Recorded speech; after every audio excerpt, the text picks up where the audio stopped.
Baiklah, Assalamualaikum warahmatullahi wabarakatuh. Perkenalkan, nama saya Maya Baune dari kelas 2A dengan NIM 23411069.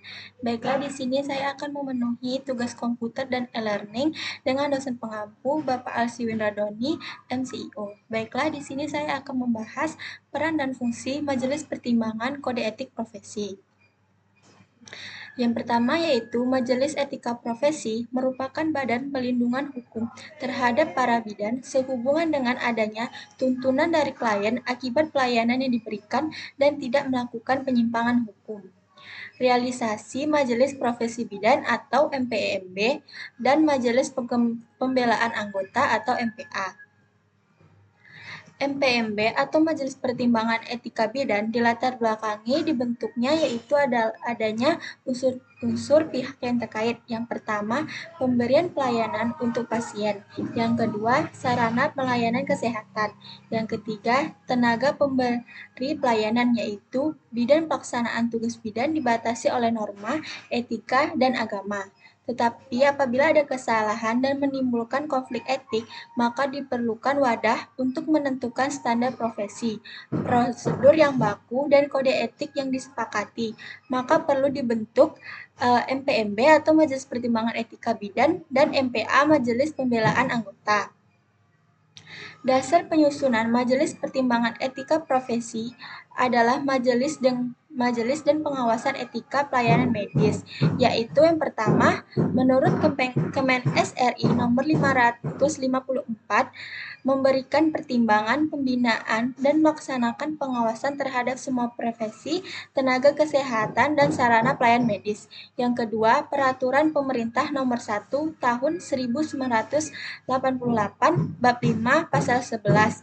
Pembinaan dan pengawasan terhadap dokter, dokter gigi, dan tenaga kesehatan dalam menjalankan profesinya dilakukan oleh Menteri Kesehatan atau penjabat yang ditunjuk. Yang ketiga, Surat Keputusan Menteri Kesehatan Nomor 640 tentang pembentukan MP2 EPM.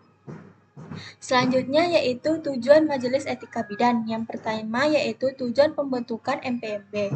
Tujuan dibentuknya Majelis Etika Bidan adalah untuk memberikan perlindungan yang seimbang dan objektif kepada bidan dan penerima pelayanan. Dengan kata lain, untuk memberikan keadilan pada bidan bila terjadi kesalahpahaman dengan pasien atau pelayanan tidak memuaskan yang bisa menimbulkan tuntunan dari pihak pasien. Dengan catatan, bidan sudah melakukan tugasnya sesuai dengan standar kompetensi bidan dan sesuai dengan standar praktek bidan. Yang kedua yaitu tujuan keberadaan MPMB. Yang pertama yaitu meningkatkan citra IB dalam meningkatkan mutu pelayanan diberikan.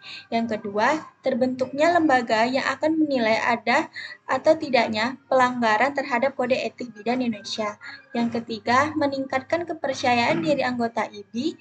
Dan yang terakhir, meningkatkan kepercayaan masyarakat terhadap bidan dalam memberikan pelayanan. Selanjutnya, lingkup Majelis Etika Kebidanan.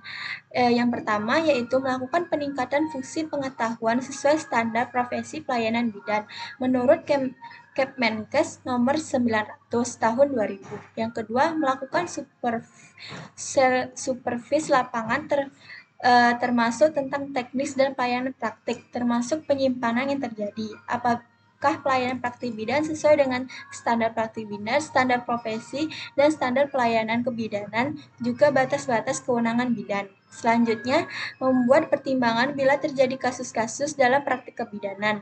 Yang keempat, melakukan pembinaan dan pelatihan tentang kesehatan, khususnya yang berkaitan atau yang melandasi praktik bidan.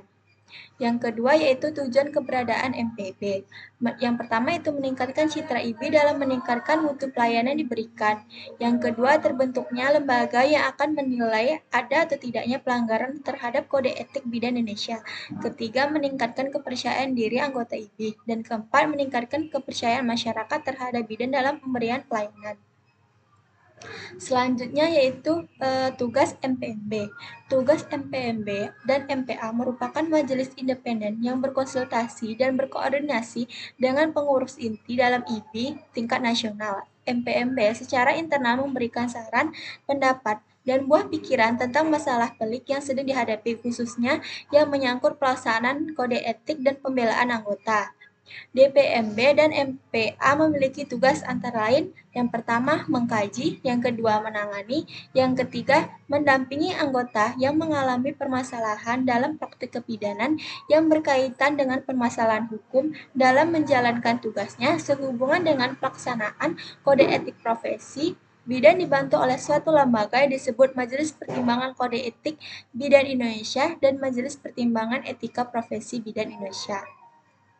Tugasnya secara umum yaitu yang pertama, merencanakan dan melaksanakan kegiatan bidan sesuai dengan ketetapan pengurus pusat. Yang kedua, melaporkan hasil kegiatan di bidang tugasnya secara berkala. Yang ketiga, memberikan saran dan pertimbangan dalam rangka tugas pengurus pusat. Yang keempat, membentuk tim teknis sesuai kebutuhan tugas dan tanggung jawabnya ditentukan pengurus. Selanjutnya yaitu peran MPMB, Majelis Pertimbangan Etika Bidan atau MPMB dan Majelis Pembelaan Anggota atau MPA secara internal berperan memberikan saran pendapat dan buah pikiran tentang masalah pelik yang sedang dihadapi khususnya yang menyangkut pelaksanaan kode etik bidan dan pembelaan anggota. Selanjutnya yaitu fungsi MPMB. Majelis Pertimbangan Etika Bidan atau MPMB dan Majelis Anggota atau MPA memiliki fungsi antara lain yang pertama, merencanakan dan melaksanakan kegiatan bidan sesuai dengan ketetapan pengurus pusat. Yang kedua, melaporkan hasil kegiatan sesuai dengan bidang dan tugasnya secara berkala. Yang ketiga, memberikan saran dan pertimbangan yang perlu dalam rangka tugas pengurus pusat. Yang keempat, membentuk tim teknis sesuai dengan kebutuhan. Baiklah, hanya segitu pemaparan materi yang dapat Maya sampaikan. Maya ucapkan terima kasih. Maya akhiri. Assalamualaikum warahmatullahi wabarakatuh.